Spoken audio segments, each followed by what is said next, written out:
I've been here for at least 20 minutes. I've seen at least 6 distracted drivers on the road. It didn't take long for hospital staff to relocate patients or for fire crews to arrive and fight the fire. I'm just going to move for 1 second because there's a truck rolling by here.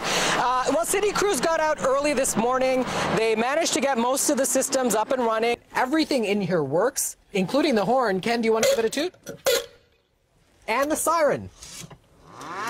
But for Canadians who took part in the marathon, emotional reunions at the airport as family and friends greet loved ones who made their way back home from the tragedy. I've been keeping an eye on how Winnipeggers have been rating Winnipeg. Take a look at this. I hate Winnipeg. There is a link to our website, winnipeg.ctvnews.ca, and guess what? Here I go.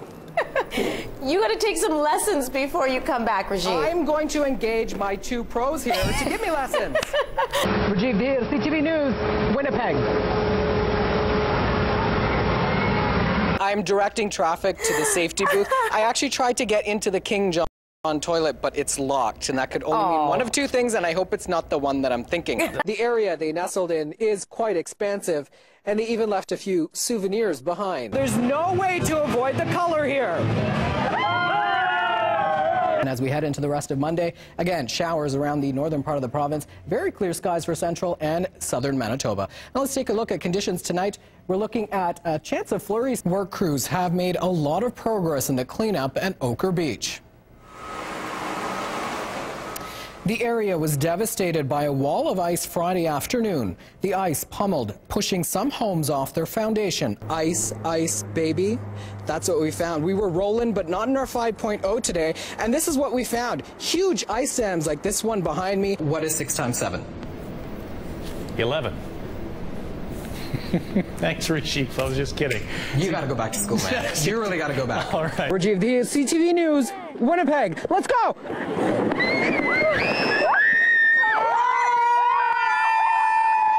A whole group of police officers got their hair cut at the same time today, but you didn't hear any of them asking for just a little off the top. Instead, it was take it all off. Ta-da! See? The province has paid $115 million in compensation for people that have been affected by the flood of 2011. What are you talking about? Look closely, folks. I had to wear this. I had to. It was sent to me by a viewer named Millie. Millie, I hope you're watching. So, yes, I do enjoy my tie. Love it. She told me that she noticed I wear fancy ties, so. They came armed with drums, signs, and flags with 3 words on their lips. At Portage and St. Charles for an Idle No More rally. But unlike the hundreds who stopped traffic at Portage and Main on Monday, only a fraction showed up Wednesday afternoon. I'm not disappointed or anything like that. I think I have a good turnout. People are here and making their presence felt. The turnout might not be nearly as big as the rally held at Portage and Main on New Year's Eve, but the impact is being felt by drivers here along this stretch of Portage Avenue. If a regular citizen tried to stop traffic, block the highway, we would be arrested. Others were more sympathetic. Look at the treatment. It's cold out there. They stand up in this cold there. Try to fight for their rights. I'm neither here nor there on it. Demonstrations happen all the time. Those rallying are protesting Bill C-45, which they say gives the government power to decide land and water rights without the need to consult First Nations groups. This happens when Bill C-45 passes and it feels like we're getting pushed over again. But this political commentator believes there's more at play. It's also the broader issue of being First Nations in a treaty relationship with the government and with the Crown, and wanting to make sure that people respect the treaty relations. So where is the movement headed? I don't see this as a movement which has an end in the near future. I see this part of an ongoing process. Adam says the bill will have to go through more readings before it becomes law. Bill C-45 was passed by the Senate on December 14th and is awaiting approval by the Governor General. Rajeev, Dhir, CTV News, Winnipeg.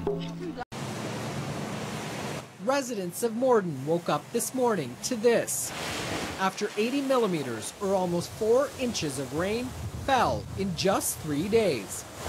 The small city has been coping with heavy rains for more than 2 weeks now. And when we get that kind of heavy rain over a matter of 2 days, 3 days, this will happen.